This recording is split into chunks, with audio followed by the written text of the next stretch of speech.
Ada apa dengan 25.000 pasukan Wagner tiba-tiba hari Sabtu kemarin keluar dari Ukraina, balik masuk ke Rusia menuju Moskow dengan emosi tinggi. Dengan full battle army lengkap senjata akan menyerbu Moskow kah?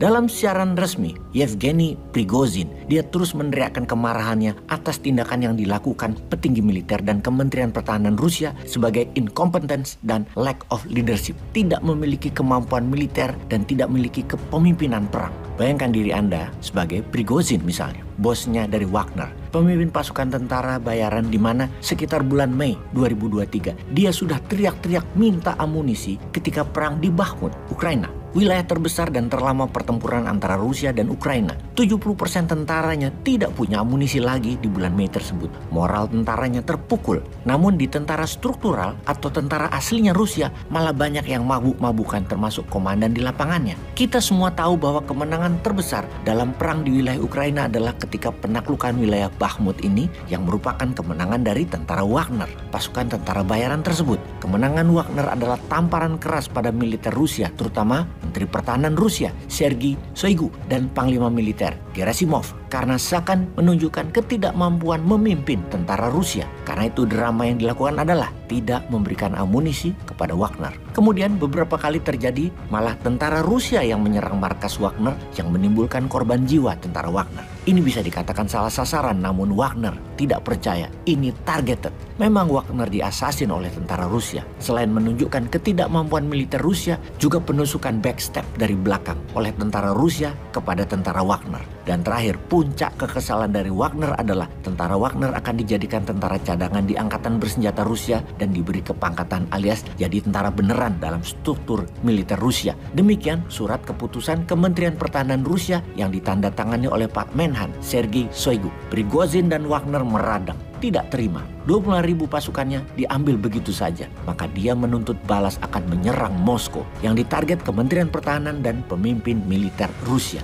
Yang Wagner tuntut, berikan amunisi, perpanjang kontrak militer kembali dengan nilai yang naik, bukannya diambil jadi tentara Rusia. Ketika langkah Prigozhin dan Wagner balik badan dari Bakhmut, Ukraina, masuk balik ke wilayah Rusia bagian selatan tersebut, kemudian Wagner menaklukkan markas militer tentara Rusia di kota Rostov-on-Don. Maka Moskow menggunakan kata treason dan munity dalam kalimat resminya terhadap Wagner Group. Treason adalah pengkhianatan kepada negara dalam usaha menggulingkan pemerintahan yang sah. Munity adalah pemberontakan kepada atasan seperti awak kapal melawan sang nahkoda kapal. Wagner dimasukkan dalam kategori tersebut.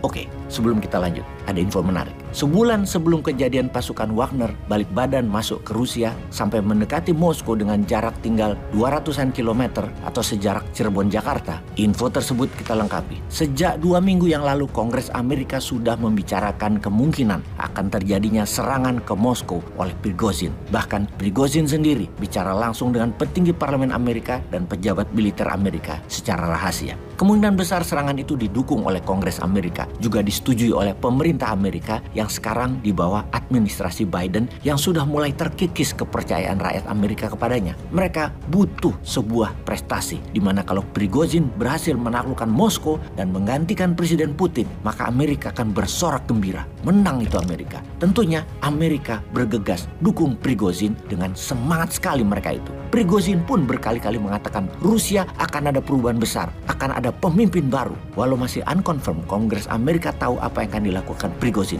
Amerika diperkirakan mendukung dengan dana dan amunisi ke Prigozhin sejak minggu lalu. Di sini Amerika lupa Putin mantan KGB dan mantan FSB, Badan Intelijen Federal Rusia atau FBI-nya Rusia, juga petinggi FVR atau CIA-nya Rusia, dan mengenal Prigozhin sejak masih berjualan hotdog dan punya restoran di Saint Petersburg. Keduanya berasal dari tempat yang sama hingga Prigozhin menjadi orang kepercayaan Putin yang menyediakan makan Putin dan tentara Rusia hingga saat ini. Sandiwara Prigozhin berhasil, Amerika dikerjain. Hanya kurang dari 24 jam setelah Wagner yang di kota Rostov ditelepon oleh kamrat Putin lainnya, yaitu Presiden Belarusia Alexander Lukashenko kepada Prigozhin dengan kalimat klasik, "Ayo pulang, selesai sudah hingar-bingar tadi." Sebagian besar tuntutan Wagner dipenuhi. Mereka balik kampung dulu. Di Belarus, Putin pinjam tangan buat menggampar menhannya dan militernya Rusia. Kemungkinan besar akan terjadi pergantian di militer Rusia dalam waktu dekat. Wagner sekarang sudah meninggalkan wilayah selatan Rusia sejak hari Minggu kemarin.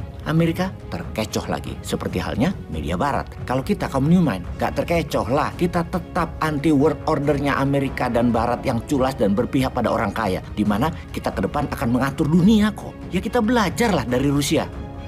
Peace.